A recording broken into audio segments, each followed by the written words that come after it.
Hello and welcome to today's program. Today, we're going to dive deep into the topic of Bodhicitta.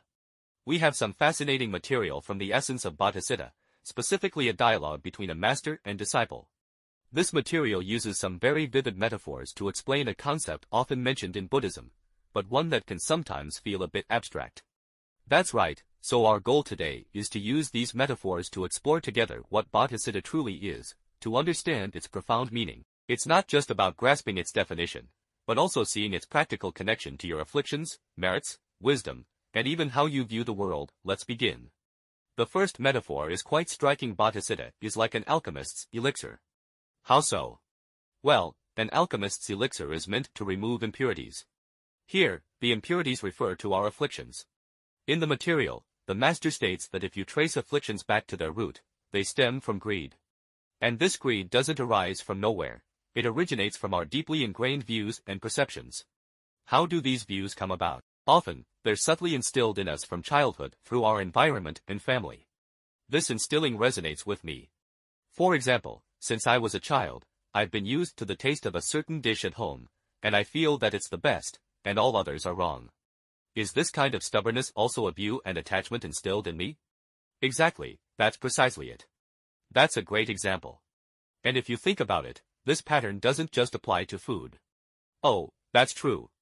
It can also happen in learning, work, and relationships. Even a little bit of this attachment can sometimes make you uncomfortable or even cause disputes with others, right? That makes sense. So, the key here is to recognize that many afflictions are actually acquired. They stem from potentially incorrect views and attachments. Bodhicitta is like that alchemist's elixir, helping us first see these impurities and then gradually transform and remove these defilements from our minds. So, first, it's about removing the negative. Then, Bodhicitta also seems to have an aspect of accumulating positive power. The next metaphor says it's like fine honey, capable of perfecting the flavor of all merits. What exactly is this flavor of merit? This metaphor is also very interesting. Fine honey collects the essence of hundreds, thousands, and tens of thousands of flowers. This illustrates how Bodhicitta can encompass all merits. Merit sounds like doing many good deeds. Yes, you could say that, but its deeper meaning is that when you understand certain dharmas, certain realities or laws of the universe and life, a positive power or influence naturally arises. That active force is what's referred to as flavor here. So, the active force of dharma is flavor. And even more interestingly, in the material, the master associated it with recognition, meaning to recognize or identify. It means that whatever you recognize as yours, you will develop feelings towards it: attachment, suffering, joy, and so on. That recognition is very profound. So, most people might only recognize this body as me or things they own as mine. Yes, for most people, the scope of recognition might be quite limited, but practitioners will train themselves to expand the scope of recognition. As the material says, they may even realize that their true nature pervades the entire Dharma realm. That's a different level. What's the relationship between the scope of this recognition and perfecting the flavor of merit? The connection is huge. Think about it, when you no longer recognize only this small self, doesn't your capacity of mind open up? Yes, and when you do the same thing, the starting point and the breadth of your mind are different, so the flavor of merit produced its influence, its quality will naturally be different.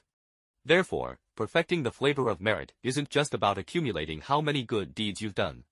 More fundamentally, it's about how we understand the world and how wide the scope of our recognition is. I see. From the alchemist's elixir removing impurities to fine honey embodying merit, it feels like we're going deeper. What about the third metaphor? It says Bodhicitta is like the right path, capable of guiding us to the city of wisdom. It seems there are paths to choose here. Yes, the material mentions two paths. One path is to directly realize that all phenomena are simply manifestations of one's own mind and are therefore unattached. This means profoundly understanding that all external phenomena are actually manifestations of our own mind, like dreams or illusions, without any true, unchanging essence. Therefore, we don't become attached to them. The material describes this path as a flat, bright, and straightforward great road that quickly leads directly to the city of wisdom. Sounds ideal. What about the other path? The other path is the mode we're more accustomed to, clinging to the external world as real. Feeling that mountains are mountains and water is water, and they are just there, unrelated to us. This seems more intuitive and aligns with common experience. But walking this path to seek wisdom will be more challenging.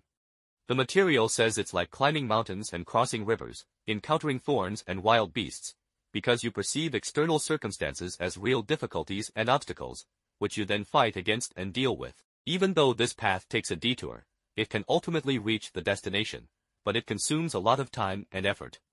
And most crucially, even if you walk this path and arrive at the gate, to finally enter the city of wisdom, you still have to understand, so all phenomena are ultimately manifestations of my own mind. Right, so we still have to return to that fundamental understanding. This reminds us that merely knowing the principle intellectually isn't enough. We need to truly experience and practice it to walk that more direct and smooth great path, avoiding many detours. Exactly, knowledge and action must be unified. Now for the last metaphor, Bodhicitta is like a good vessel, capable of holding all pure dharma, meaning wholesome qualities. How is this different from the leaky vessel or impure vessel mentioned earlier?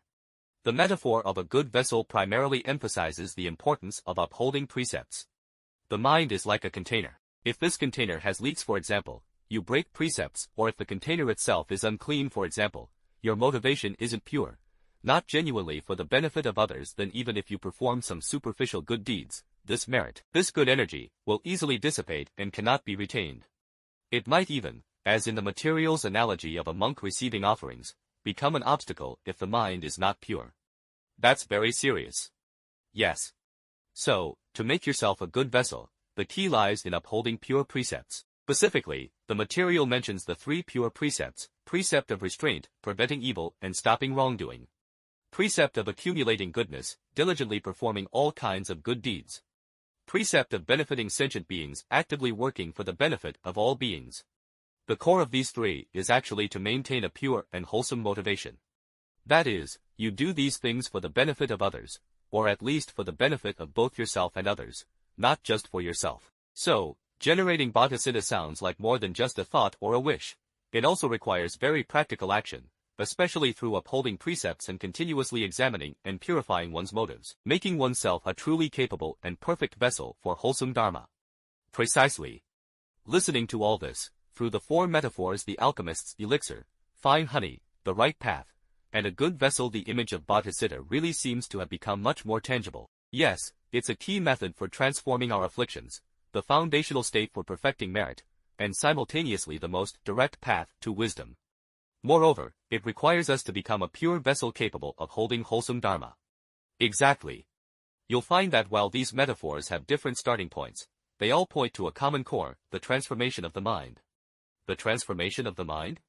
Yes, from a pattern habitually reaching outward and grasping, shaped by past experiences, to an inward awakening, a state full of wisdom and compassion. This is also the main point that the master repeatedly emphasizes in the material, and we want to try our best to preserve its meaning.